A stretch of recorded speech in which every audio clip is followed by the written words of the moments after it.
Hi everyone, Amber here from Sew Majestic. Welcome back to my channel. Today is our last Marathon Society sewing marathon of the year, and it is holiday themed. If you celebrate Christmas, Merry Christmas, Happy Hanukkah, Happy Kwanzaa, whatever holiday you celebrate, I hope you're having a great time. And if you don't celebrate, I'm hoping that you still may appreciate the project and could use it not just for the holidays. So today I have sewn up quite a large gift bag. It is a drawstring pouch. I used 5 fat quarters, actually about 4 1/4. Each side, so both exteriors, took 2 fat quarters. The interior took 2 fat quarters, and then I used a 5th fat quarter just to make my drawstring channel. I used some paracord. And all of this is really affordable. It is a reusable holiday bag. You could use this as a gift bag, or you could use this for birthdays, or a really nice project bag. I was talking about how if you crochet or knit, you could put stuff in this as well. And so when you pull the drawstring, it closes it up. If you want to use a fancy ribbon, you could tie a nice bow. And I box the bottoms to give it a little bit more stability. It's really a good beginner project. It doesn't use any interfacing. I think it's really affordable. All the fat quarters I used from Walmart. The paracord was either from Dollar Tree or Michael's. So it's a very affordable project and a great project for beginners. I hope you're enjoying the marathon.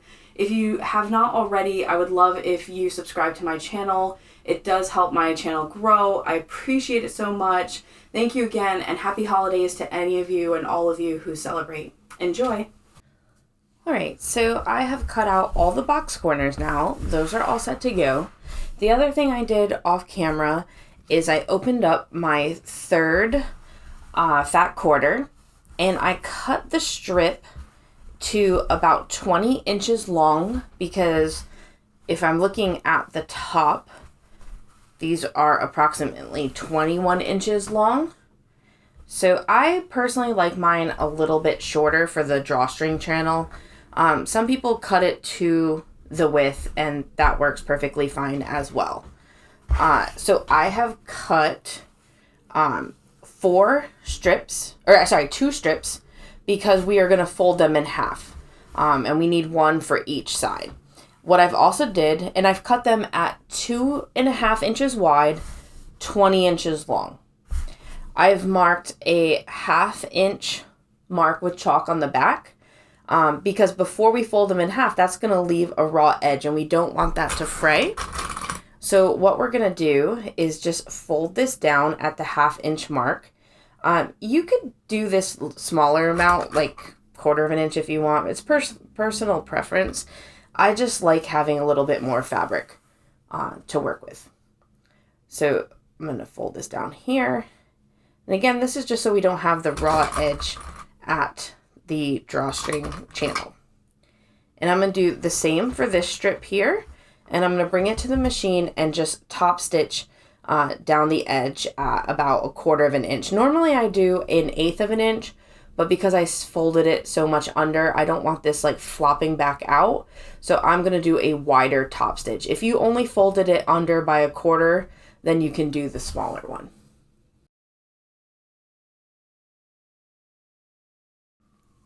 Okay, so I have top stitched down each side, and that's going to leave it so we have a nice finish edge. All right, and I decided that my poinsettias are going to be my lining, so I'm moving them out of the way.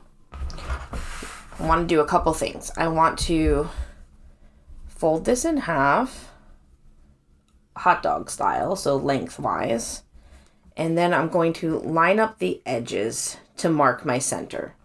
Now, if you wanted, you could baste stitch this closed, wrong sides together. I'm just doing this to save time. So I'm marking my center on both sides so I know when I'm lining this up that I have it correct. And same thing over here. So we're going to be basting these onto our exterior. So again, we're folding it hot dog style, wrong sides together. So if you wanted, you could base stitch that. I'm just going to clip it all into place. You know, with these gift bags, I want them to be quick. So that's why I'm doing it more as like a time-saving measure. And it doesn't need to be so perfect because it's going to be the drawstring channel. It's going to get scrunched up. But if you want, you could press these, you could baste them, whatever way works best for you. Okay, so now that I have those two marked, I'm going to take one of my exteriors. The box corners are at the bottom. So along the top, I'm folding this to find my center. And I love chalk because it just, you can wipe it off. If it's a little bit difficult, you can use like a wet rag or like a baby wipe. All right, so now that I have my center here, I'm going to take one of these. Again, I have my centers of here matched. So I'm just going to line them up, line it up with my center here, and clip. And so now I can just follow this out. And I'm lining up the raw edge of my tube with the top raw edge of my exterior of the gift bag. And this is why I didn't baste it, because I'm clipping all the way across anyways, and I'm going to baste this into place. I really just didn't want to have to baste things twice.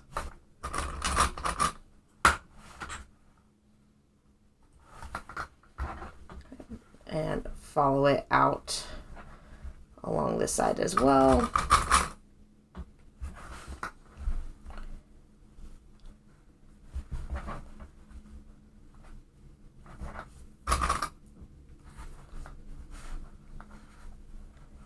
And then clipping at the end. All right, off camera, I'm gonna do the same exact thing for my other exterior side and tube.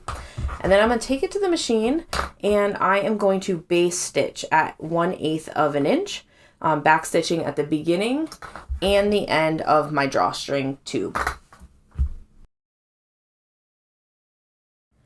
All right, so I have base stitched my channel for the drawstring along the top. So now I'm going to put these right sides together. And what I'm going to do is I'm going to, it's so large I'm going to have to like maneuver this, but I am going to clip along all three sides, the left side, the right side, and the bottom. Once you have them, I'm going to start like on the left and just work my way around. Once you have them all clipped, we are going to bring it to the machine and stitch along all three sides. We're not leaving a turning hole because this is our exterior fabric. So we are going to stitch around all three sides. So back stitch at the beginning and the end here, then along the bottom, and then along the last side. I am going to use a 3/8 seam allowance. That is my preferred seam allowance. The nice thing is that you can adjust this bag to any size that you want. So if you wanted to make this smaller or larger, you could, depending on the object that you plan on fitting inside. So you can adjust your seam allowance. If you prefer a 1/2 inch, use a 1/2 inch. If you prefer 1/4 inch, use that. Or if you are using the metric system. All right. So now that I have it clipped, I'm going to bring it and stitch down the right hand side, the bottom, and the left, back stitching at the beginning and the end of each side.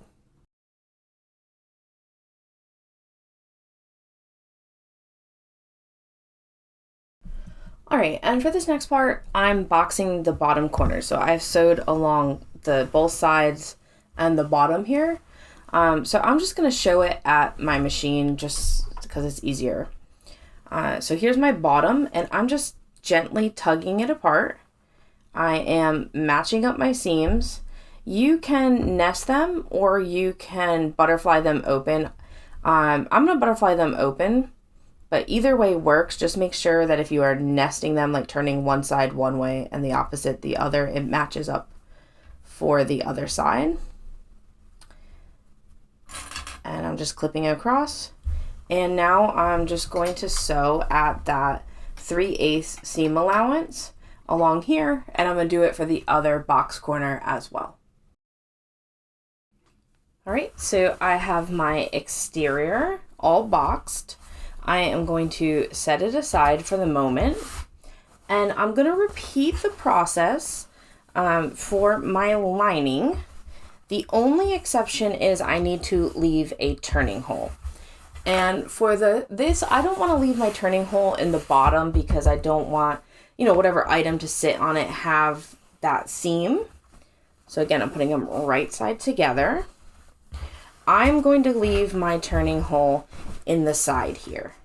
So what I'm going to do is start clipping at the top, just like what we did for the exterior. And I'm going to put about 2 clips, and then I'm going to leave about, 6-inch gap. You could probably leave smaller since we didn't interface this. And I'm going to remember not to sew this all the way down.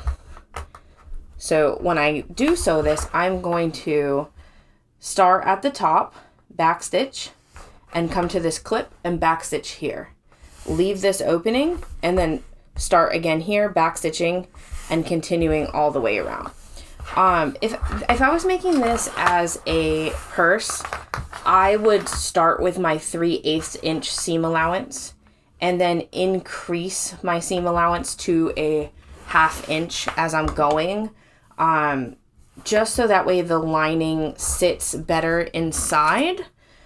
You can do that, but because this is a gift bag and it's just going to be like, there's no interfacing, I don't have to worry so much about a bulky like lining or anything like that, that you can just keep the same seam allowance if you want.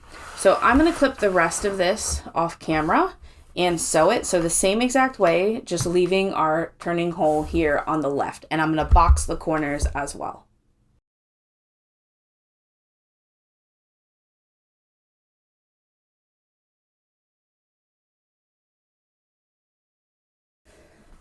All right, so I have just finished sewing up the sides, the bottom, and boxing the corners and leaving my turning hole. So I'm going to leave this wrong side facing out. I need my exterior, and I have turned this so it's right sides facing out. And I'm going to put my exterior inside of my lining. And I'm going to match up the seams on the sides. Welcome back. I'm going to get started as people. All right, I apologize. I had to restart the video. So I am clipping where the seams are. You can nest them or butterfly them open. My personal preference is to nest. And you want to make sure that your tube for the drawstring cord is between the fabrics. You don't want that sticking up. And I'm coming around to the other side, matching up my seams. Just trying to butterfly them open. There we go. And we have the centers marked of the exterior, but I didn't do it for the lining. If you did, you can match them, or as long as your seam allowance is accurate, it should match up perfectly. And mine seems to be doing that. So now I'm just going to clip all the way around. And we have the turning hole in the side, so we don't have to worry about leaving a turning hole here.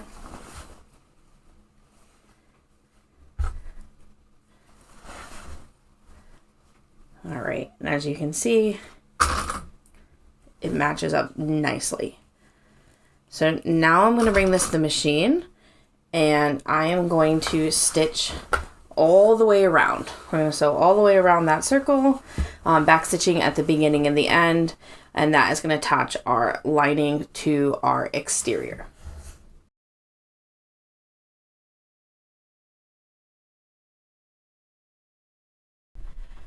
All right, so I'm still at my sewing machine. I've sewed all the way around. So now I have my turning hole here, and I'm just going to reach in and turn it. I left a large turning hole even though it's not interfaced. Okay, perfect. So now as it comes through, I'm going to push my lining into the interior. Perfect. And you will see that the drawstring part is popping up, which is exactly what we want. So if you want, you could clip this here. I am just going to top stitch it by pulling this out. Maybe I'll put a clip here just because there's no drawstring channel right there. But for the rest of it, as long as I'm going along and using my hands to straighten it out, it will push that lining inside. And I like top stitching always before turning or closing up my turning hole, just in case I need to reach inside to fix anything. So I am going to just start on an edge, like a corner here, and top stitch all the way around, making sure that the drawstring channel is pointed towards my right. That's popped up.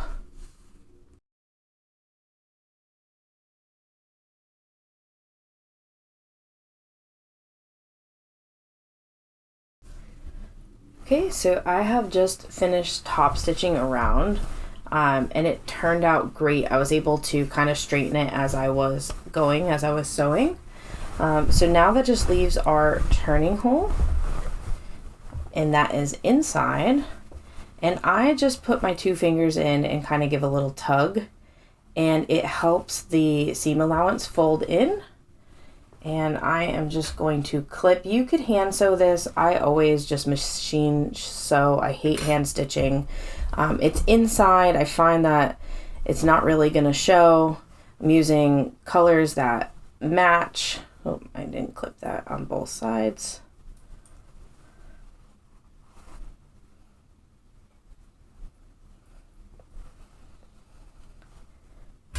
And I'm just going to backstitch the beginning and the end, and I sew at the 1/8 seam allowance, just very close to the edge to close it up. Okay, so now that turning hole is closed, I'm going to take it back to the table to put in the drawstring. Alright, so I have my gift bag here. It's quite large. I'm really excited about it. I have top stitch. Everything looks great. Our final step is to add the drawstring cord. So I have cut 2 at approximately 50 inches. So I'm going to start on one side. I have just added a safety pin. If you have a bodkin or something that would make it easier. Also, I did a large drawstring channel, so it's not quite so tight that it's being pushed through, so that really helps. I probably should have said that when I made it to do a larger size.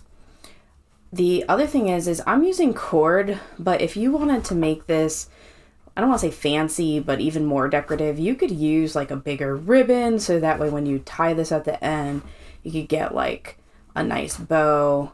So you could really like dress this up if you wanted. Okay, and I'm just gonna work my way around. I've come through this one side.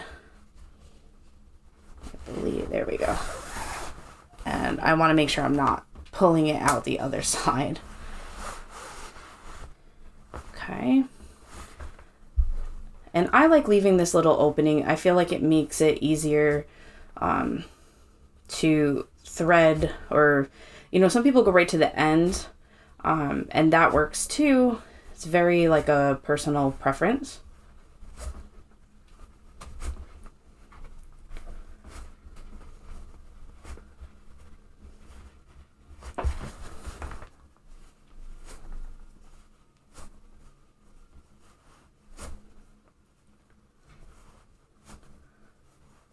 Right, and this is coming out almost. Perfect.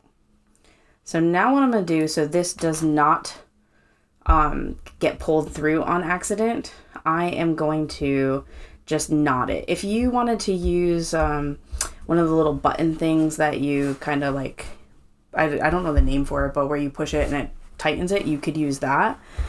And you can actually just leave it like this if you want. Pull it tight and add, like, tie this as a bow if you wanted. What I am going to do, or like to do, is if you want strings on both sides, I'm going to repeat the same exact step for this one here, just starting on the opposite side. So that one started over here, this one I'm going to start on this side. So this is also another personal preference of how you want this to tie. If you want like a big elaborate bow with a ribbon, I might just do it on one side. But I'm not sure if I'm going to use this for a gift this year, or even just to like store stuff. So I'm going to do it both ways just in case. And I really love this, that cuts down on wrapping paper and waste, can be reused. If you had an embroidery machine, you could even like embroider someone's name on it, or even a Cricut machine and put like heat transfer vinyl. There's so much stuff that you could use for this. These also make great like project bags if you are into knitting or crocheting. I made this one so big that I think it will fit my whole cross stitch collection in it. So that's another option as well.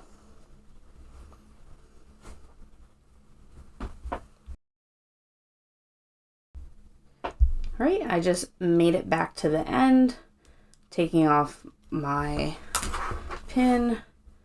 I am going to knot this one here.